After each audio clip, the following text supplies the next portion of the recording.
को शिव तत्व कहते हैं, इसी को शिव। भोजन भंडारा सुबह से चालू हुआ, शाम तक चलता रहा, खूब आनंद के साथ लोग प्रसाद खा रहे हैं, सुंदर सुंदर व्यवस्थाओं के साथ में व्यवस्थित हर चीज रखी गई। और एक एक ये 9 पंडाल जो लगाए गए हैं, ये 9 पंडाल को संभालने के लिए भी कार्यकर्ताओं की टीम पूरी की पूरी संभालने के लिए, ये तारा बाबा की कुटिया की जो पूरी टीम है उसने पूर्ण रूप से इसको संभाला, इसकी प्रशंसा। और शंभु शरणे पड़ी मांगू घड़ी रे घड़ी, दुख काटो दया करीने दर्शन।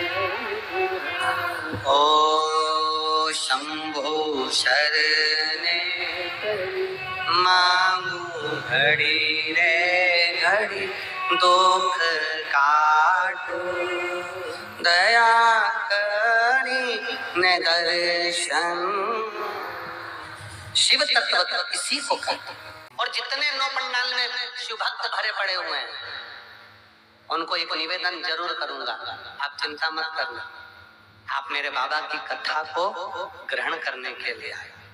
मेरा शंकर कथा के माध्यम से हमने फिर कहेंगे, ये शिव महापुराण केवल पोथी नहीं है, ये मेरे शंकर का एक अंश स्वरूप है। जब हम कथा सुनते हैं, श्री शिवाय नमस्तुभ्यम बोलते हैं, बोलने के बाद जब हम मौन हो जाते हैं, उस समय पर आपका दुख काटने के लिए मेरा शंकर आपके कर्ण से प्रवेश कर आपके हृदय में बैठकर आपके घर तक जाकर आपके दुख को काट देता है।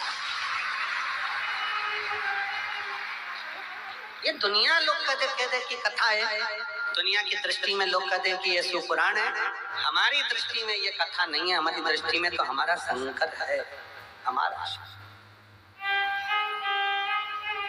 है।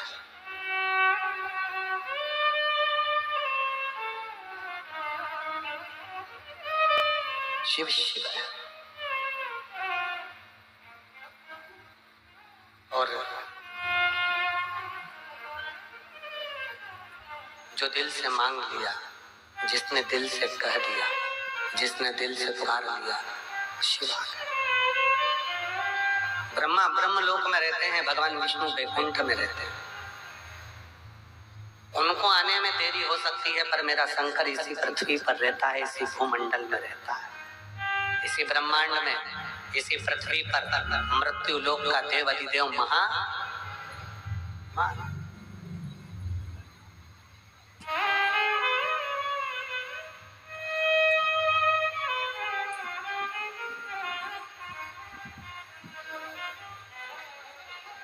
गोपाल जी, लोग कहते हैं गुरु जी आप वहाँ कैलाश मानसरोवर की यात्रा करे हो कि नहीं करे हो? आप कभी कैलाश गए हो? हम नहीं महाराज जी, हम नहीं गए।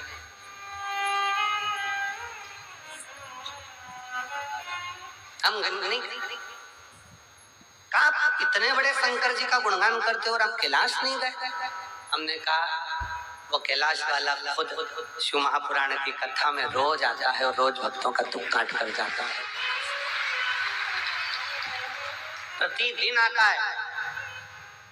लोग कहते हैं कि शिव महापुराण सुनने के लिए केवल शिव भक्त आते हैं, पर हमारा विश्वास कहता है कथा के पंडाल में जिस स्थान पर शिव पुराण की कथा होती है, उस स्थान पर, उस पुराण की साक्षी में, शिव महापुराण में 7 दिन लगातार रोज प्रतिदिन मेरा शंकर स्वयं शिव पुराण में लिखा। शिव महापुराण के उमाखंड में भगवान शंकर कहते हैं, और जिस समय पर शिव महापुराण की विद्येश्वर संहिता में वर्णन किया, तुम रुका जी कथा कहते हैं, ईश्वर जी और गोरा जी, शंकर जी और पार्वती जी यजमान बनते हैं। यजमान बनने पर जब कथा विराम होती है, विराम के समय पर तुम रुका जी से शंकर भगवान कहते हैं कि आपने कथा बांची है तो आपकी दक्षिणा क्या है? आपने कथा बांची है तो आपकी दक्षिणा क्या है?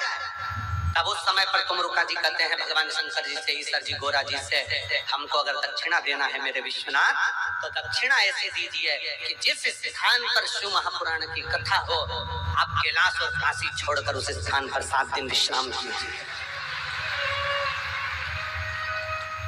ये ईश्वर जी और गोरा जी ने भगवान तुमरुका जी को वचन दिया है, तुमरुकेश्वर को वचन दिया है, तुमरुका जी को वचन दिया कि जहां शिव महापुराण की कथा होगी उस स्थान पर मैं विराजमान रहूंगा।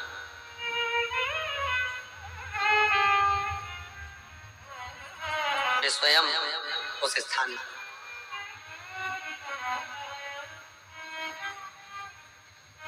और कितनी विचित्र शिव महापुराण की कथा का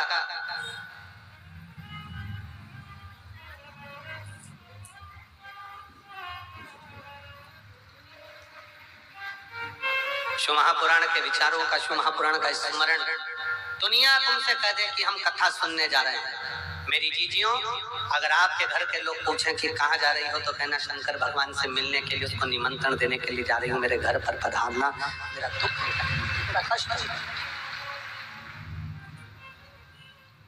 एक पत्र है, देखिए।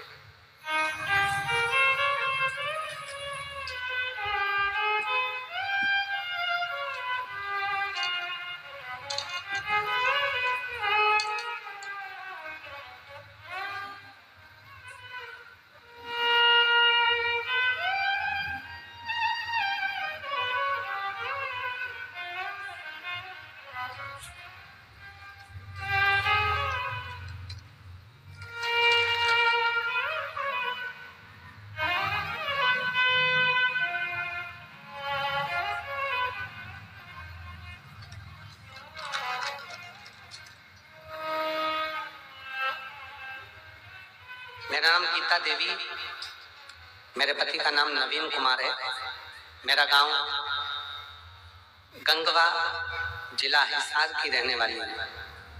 आप ही हैं? आ जाइए, बेलपत्र लेकर जाइए, आ जाओ। सबसे पहले गोपाल जी कांडा जी को धन्यवाद देती हूँ कि उन्होंने हमें दूसरी बार शिव पुराण सुनने का मौका दिया है। जिन्होंने इतनी सुंदर कथा सुनने का हमें मौका दिया। एक लोटे जल व शिव कथा का क्या वर्णन करूं गुरुदेव। 2018 से सरकारी नौकरी की तैयारी कर रही थी, पर बाबा ने मुझे आज 2024 में सरकारी नौकरी दी है। गुरुदेव, मैंने जितनी जगह पर अभी ज्योतिषों को दिखाया, सबने कहा था कि तुम्हारी किस्मत में सरकारी नौकरी नहीं है, मैंने आज छोड़ दी थी। तब एक बार मैं अपने माई के गांव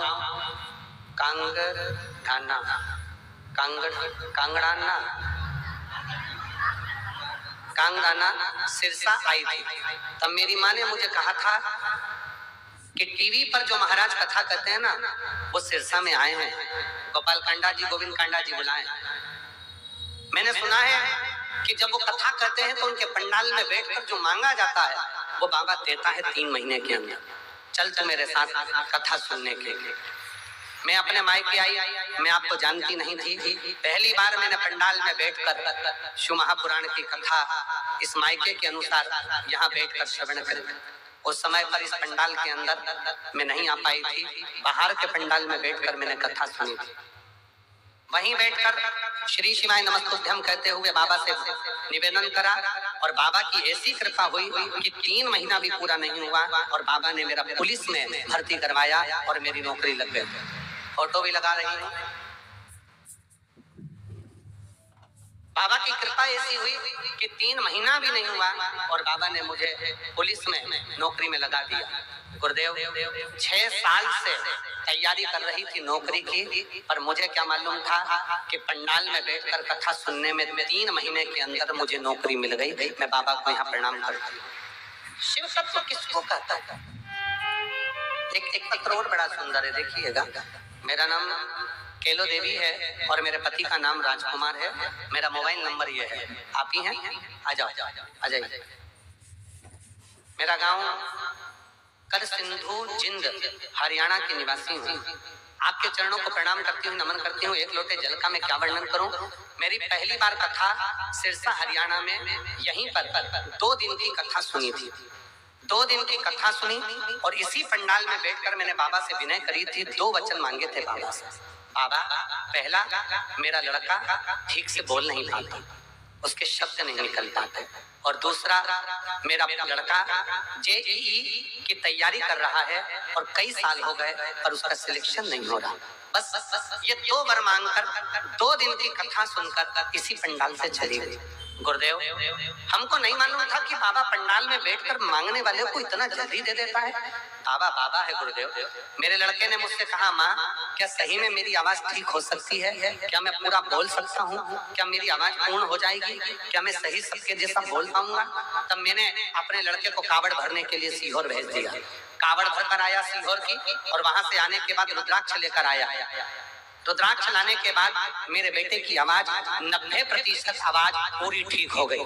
जैसे ही कावड़ भरकर आया और रुद्राक्ष लेकर आया, 90% आवाज ठीक हो गई। और बाबा की ऐसी कृपा हुई कि मेरे बेटे का जो दूसरा वर मांगा था, जेई में सिलेक्शन, आज मेरे बेटे का 99.14 के प्रतिशत से मेरे बेटे का जेई माइंस में रिजल्ट आ गया है और मेरा बेटा आज सरकारी कॉलेज में पढ़ रहा है। मैं बाबा को धन्यवाद देने के लिए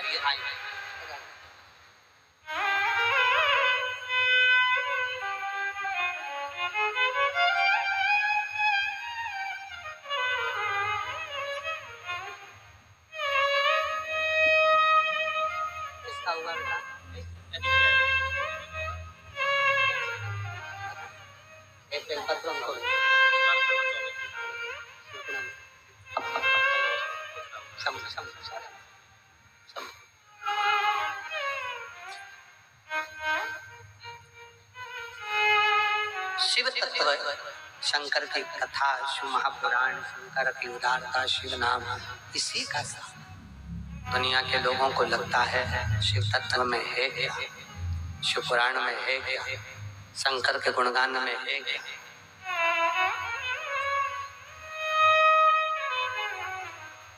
और मैंने तेरे ही भरोसे बाबा, तेरे ही भरोसे हवा बिच उड़ती जावांगी।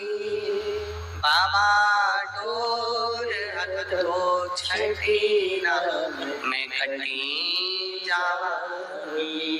बोले मैं तेरी भक्ति, शंभो मैं हवा बिच उड़ती जावांगी।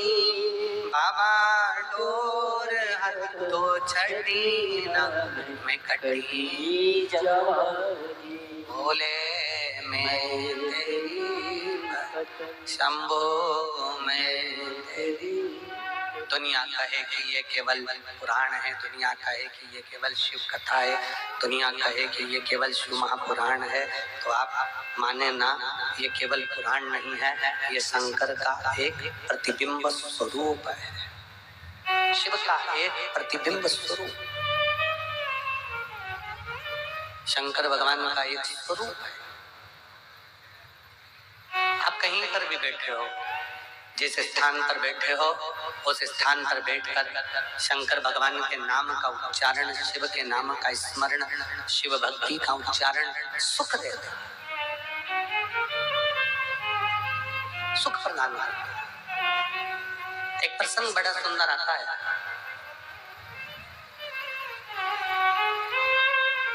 एक नेद्रू नाम के ऋषि हुए जिनके नेत्र नहीं थे।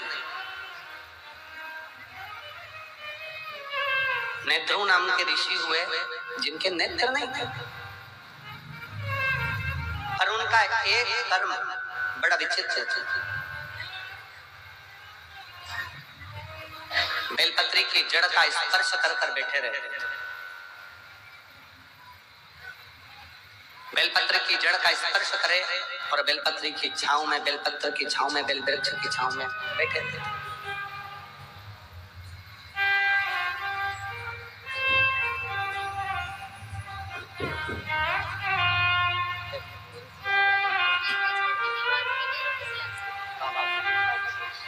दीदी बोल रही हैं हमने उम्मीद छोड़ दी थी कि बेटे की आवाज की भी और सिलेक्शन की भी, और बाबा ने आवाज भी दी और सिलेक्शन भी दिया। बहुत अच्छा खुश हो कर, खुश हो अच्छा खुश होकर जाओ,